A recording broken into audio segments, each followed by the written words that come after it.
नमस्कार। आज ये प्रेस वार्ता एक विशेष सूचना के लिए एवं देश की राजनीति और उत्तर प्रदेश विशेष रूप से, जो कि देश की राजनीति का केंद्र बिंदु रहा है, वहाँ पर होने जा रहे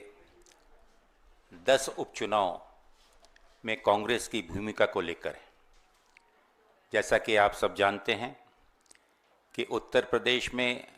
10 में से 9 सीटों पर उपचुनाव का चुनाव आयोग ने ऐलान कर दिया है और इन 9 सीटों पर आप सबको हम अवगत कराना चाहेंगे कि आज जिस प्रकार से भारतीय जनता पार्टी पिछले 10 सालों से देश में संविधान को कमज़ोर करने के लिए और अपने राजनीतिक स्वार्थों को साधने के लिए एवं आपसी भाईचारे को नष्ट कर समाज को आपस में बांटने का अपना राजनीतिक एजेंडा सुनियोजित तरीके से चला रही है और जिसे पिछले लोकसभा चुनाव में उत्तर प्रदेश की जनता ने एक करारा जवाब देकर उन्हें सचेत किया। आज उन्हीं मूल्यों को लेकर, जिन मूल्यों को लेकर संविधान की रक्षा करने के लिए, संविधान को बचाने के लिए, संविधान को जनता के बीच में वही सम्मान को पुनः एक बार स्मरण दिलाने के लिए माननीय राहुल गांधी जी के नेतृत्व में माननीय राहुल गांधी जी देश में घूम घूम कर जिस संविधान का जिक्र करते हुए समाज के हर वर्ग को न्याय दिलाने हेतु, चाहे किसी वर्ग का, हमारे पिछड़े वर्ग के लोग, हमारे पिछड़ी जाति के लोग, अल्पसंख्यक, इनके सम्मान और रक्षा के लिए जिस प्रकार से संविधान को लेकर लोगों में जन जागरण की भावना जागृत करने का प्रयास कर रहे हैं, उसी क्रम में इन्हीं मूल्यों को मद्देनजर रखते हुए एवं इस अवसर पर जब उत्तर प्रदेश में 9 विधानसभा के उपचुनाव होने जा रहे हैं और इन चुनाव की और उत्तर प्रदेश की राजनीतिक परिस्थितियों को लेकर मैं और मेरे साथ उत्तर प्रदेश कांग्रेस कमेटी के अध्यक्ष आदरणीय अजय राय जी, हमारे उत्तर प्रदेश के सभी शीर्ष नेता, सीएलपी के नेता मुन्ना मिश्रा जी, हमारे सभी वहाँ के सांसदगण, वहाँ के वरिष्ठ नेतागण, सभी से चर्चा करने के बाद अखिल भारतीय कांग्रेस कमेटी के अध्यक्ष आदरणीय मल्लिकार्जुन खड़गे जी से राज्य की राजनीतिक घटनाक्रम और जिस प्रकार से उत्तर प्रदेश में एक तनाव की स्थिति प्रशासन के अनदेखी का बहाना बनाकर जो तनाव बढ़ रहा है, इन सभी राजनीतिक पहलुओं पर और साथ ही साथ समाजवादी पार्टी के नेतृत्व के साथ जो हमारी चर्चा हुई, इन सभी विषयों को लेकर उनसे हमने चर्चा की। पार्टी के शीर्ष नेता आदरणीय हमारे शीर्ष नेतृत्व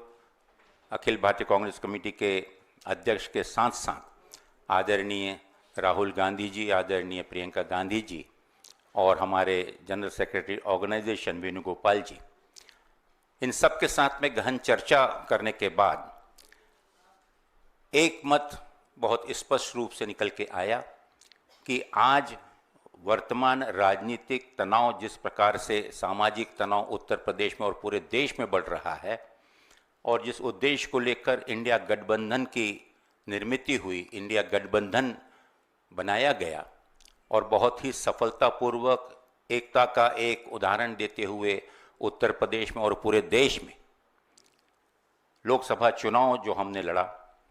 उसी आधार पर आज प्रश्न अपने संगठन को या अपने पार्टी को बढ़ाने का नहीं है, बल्कि आज समय है हम सबको मिलकर इस संविधान को बचाने का, आपसी भाईचारे को, सौहार्दता को मजबूत करने का और इन उद्देश्यों को लक्ष्य में रखते हुए उत्तर प्रदेश कांग्रेस कमेटी के सम्माननीय अध्यक्ष और वहां के सभी वरिष्ठ नेताओं के सुझाव अनुसार आदरणीय कांग्रेस अध्यक्ष से सहमति लेकर हमने निर्णय लिया है कि उत्तर प्रदेश में कांग्रेस पार्टी अपने उम्मीदवार नहीं उतारेगी एवं इंडिया गठबंधन के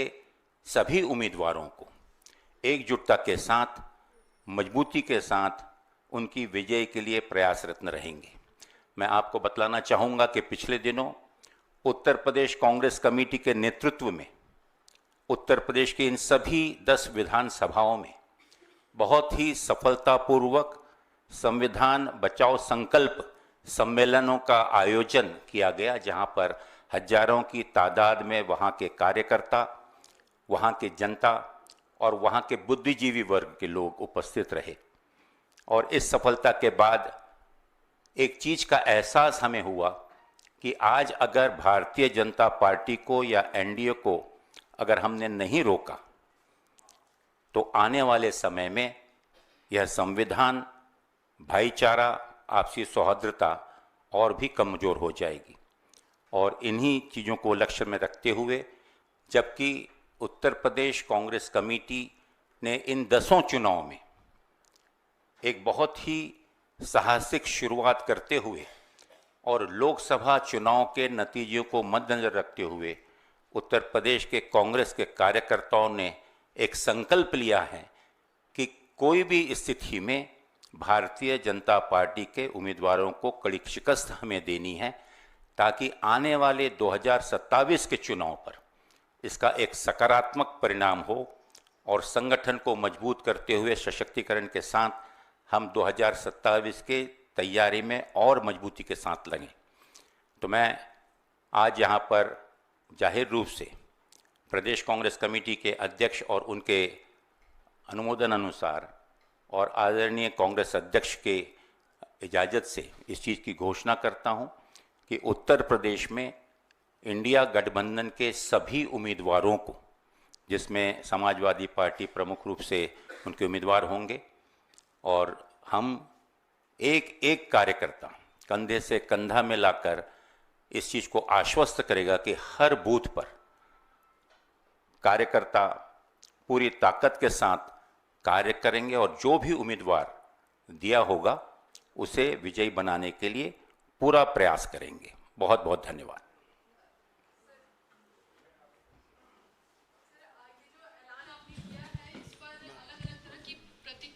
रही है आपकी अपनी ही पार्टी में। पहले आचार्य प्रमोद कृष्णम थे कांग्रेस में, उनका कहना है कि ये जो फैसला है कांग्रेस पार्टी का, इससे यही संदेश जाता है कि कांग्रेस पार्टी अपना झंडा और अपना कार्यालय उत्तर प्रदेश का जो है वो सपा को सौंप दे।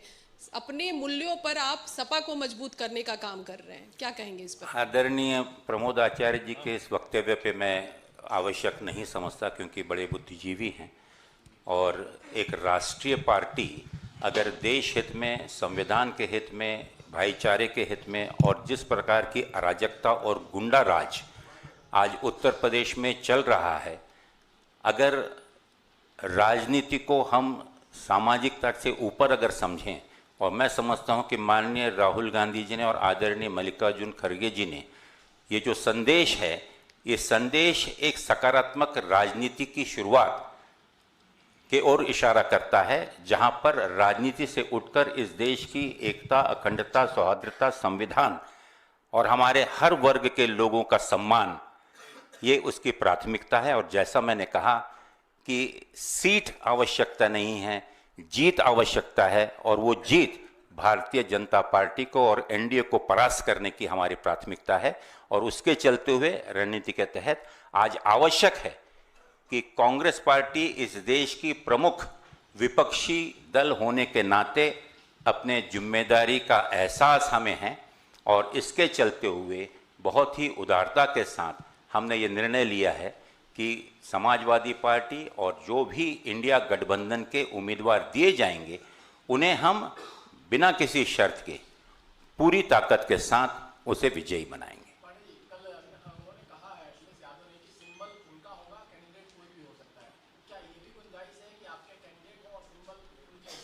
मैं बहुत स्पष्ट कर दूं, सिंबल भी समाजवादी पार्टी का ही होगा, और या घटक दल, इंडिया गठबंधन के जो घटक दल अगर कोई होंगे उनका होगा, और उम्मीदवार भी उनके होंगे। ना ही कांग्रेस पार्टी का कोई उम्मीदवार होगा और ना ही कांग्रेस पार्टी किसी दूसरे सिंबल पे लड़ने जा रही है। बिना किसी शर्त के हमने समाज के हित में एक सकारात्मक मजबूत राजनीति के चलते हुए माननीय राहुल गांधी जी और आदरणीय मल्लिकार्जुन खड़गे जी और हमारी नेता आदरणीय प्रियंका गांधी जी के निर्देशानुसार और जिस भावनाओं के चलते हुए पिछले दिनों 10,700 किलोमीटर से भी ज़्यादा की यात्रा इस देश को जोड़ने और लोगों के बीच एक प्रेम का संदेश देने का जो त्याग तपस्या आदरणीय राहुल गांधी जी ने की, वो सिर्फ शाब्दिक रूप से नहीं, उन्होंने कर दिखलाई। और आज इस निर्णय के साथ मैं गर्व के साथ कह सकता हूं कि आज कांग्रेस पार्टी देश के प्रति जो उसकी जिम्मेदारी है, एक प्रमुख विपक्षी दल के तौर पर जो जिम्मेदारी है, उसका निर्वहन कर रही है। सर अजय राय जी से सवाल है, और सर आपसे भी। अजय जी, अभी आप वाराणसी में प्रधानमंत्री नरेंद्र मोदी के खिलाफ चुनाव लड़े थे। नीरज हूँ न्यूज़ 18 इंडिया से। तो उनकी मार्जिन को कम कर दिया था और आप लोगों ने अपने गठबंधन और कांग्रेस पार्टी की मजबूती का ढिंढोरा भी बहुत पीटा था। मेरा सवाल यह कि क्या संगठन में इतनी ताकत नहीं कि 2 ही सीटों पे लड़ते, और जो संविधान बचाने की लड़ाई की बात आप लोग कर रहे हैं, वो 2 सीटों पे भी संविधान बचाने की लड़ाई लड़ते अपने संगठन के लिए? ये सवाल आपसे भी और सर आपसे भी। अभी माननीय हमारे प्रभारी महोदय जी ने बहुत विस्तार से आपसे बातें बताई हैं। निश्चित तौर से मजबूती से ये गठबंधन मजबूती के साथ खड़ा है, और निश्चित तौर से बनारस के अंदर की जो आप बात करते हैं, वो 6 राउंड मोदी जी पीछे रहे हैं। 6 राउंड वहाँ पर मजबूती के साथ आगे रहा ये गठबंधन कांग्रेस पार्टी। हम सब लोग एकजुट हैं, और जो आज स्थिति प्रदेश की है, उस प्रदेश की स्थिति को ध्यान में रखते हुए निर्णय लिया गया है। धन्यवाद। सर 1 क्वेश्चन फ्रॉम है सर, इसी में कंटिन्यू करना है। जो 2 सीटें समाजवादी पार्टी की तरफ से दी जा रही थी, क्या वजह रही कि कांग्रेस ने उस ऑफर को नहीं स्वीकारा है? और जो इस तरीके की बातें भी सामने निकल कर आ रही हैं आपके अपने नेताओं की तरफ से कि कहीं ना कहीं वहां पर स्थिति जो है कांग्रेस पार्टी की कमजोर है, और इसी वजह से सरेंडर करने की बात जो है वो कही जा रही है। बीजेपी भी इस मुद्दे को उठा रही है, कैसे आप इस पर जवाब देना चाहेंगे? देखिए, एक चीज मैं बहुत स्पष्ट कर दूं, जो मैंने इससे पूर्व भी कहा था कि बात 2 सीटों की और 4 सीटों की नहीं है। बात इस चीज की है कि अगर हमारे कॉमन लक्ष्य को लेकर इंडिया गठबंधन का अस्तित्व जिस उद्देश्य को लेकर आया, और वहां पर अगर 2 सीटों में या 4 सीटों में जो चर्चा हमारी हुई, निश्चित रूप से एक राजनीतिक दल होने के नाते एक सम्मानजनक समझौता हम करना चाहते हैं, और इसके चलते हुए हमें बेहतर महसूस हुआ कि 2 सीटों पर भी अगर हमारी ताकत बढ़ती है और अगर हम सब मिलकर एकजुटता के साथ लड़ें, तो इन 9 की 9 सीटों पर हम एक अवसर दें और एकजुटता के साथ में पूरे देश को एक संदेश दें कि कांग्रेस पार्टी, माननीय राहुल गांधी जी, आदरणीय मल्लिकार्जुन खड़गे जी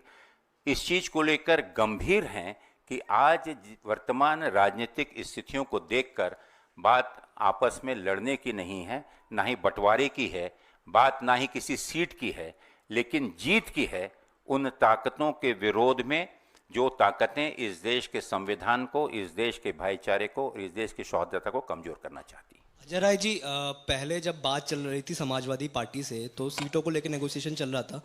तो आखिरी में तो समाजवादी पार्टी आपको फूलपुर सीट देने को तैयार भी हो गई थी, और शायद आप ही के लड़ने की बात चल रही थी। बहुत तेज़ी से इस बात की खबर उड़ी, तो आप मुस्कुरा भी रहे हैं, तो इसमें कितनी सच्चाई है? और अब आप नहीं लड़ रहे हैं चुनाव,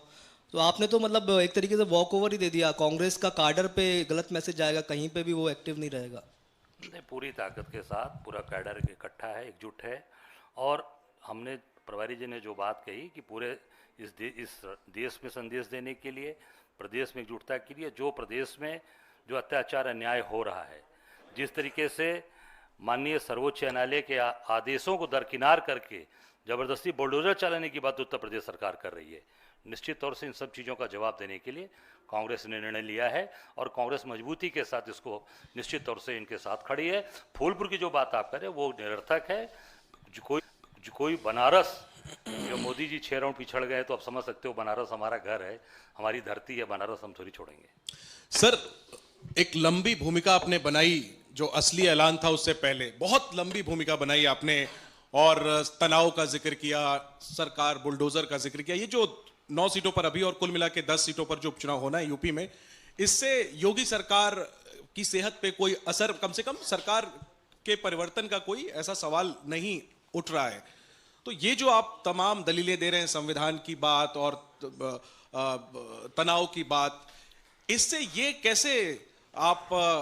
जस्टिफाई कर रहे हैं कि कांग्रेस ने वॉक ओवर दे दिया और एक ही सीट पे चुनाव नहीं उतरी? क्योंकि जो हम इसका जवाब नहीं आया है सर अभी तक आप दोनों की तरफ से कि कांग्रेस ने आखिर क्यों मैदान छोड़ा, क्यों सरेंडर किया, उसका असली कारण क्या? क्या ये समाजवादी पार्टी को आप आंख दिखा रहे हैं कि लोकसभा में जो दलित वोट मिला वो कांग्रेस की वजह से मिला, कांग्रेस के बिना दलित वोट लेकर दिखाओ, क्या ये मैसेज है असली? आपके इस प्रश्न में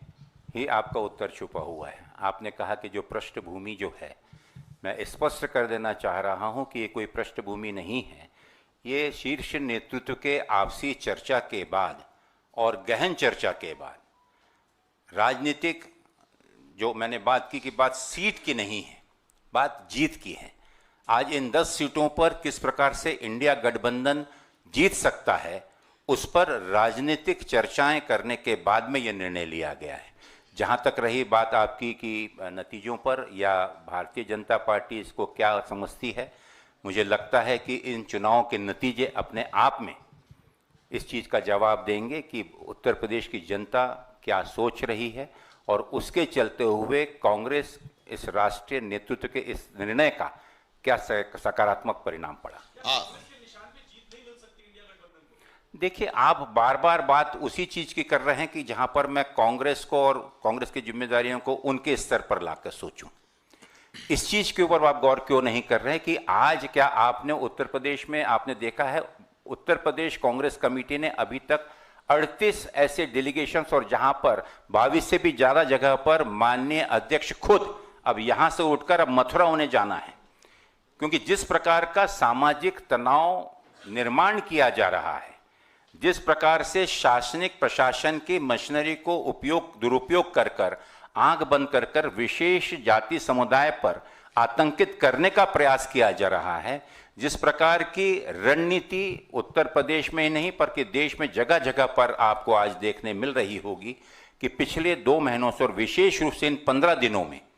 जिस प्रकार का वातावरण बिगाड़ने का और कानून व्यवस्था पूरी तरह से चरमरा गई है, फेल हो गई है, विफल हो गई है, इसका जीता जाता उदाहरण आप उत्तर प्रदेश में देख सकते हैं। बात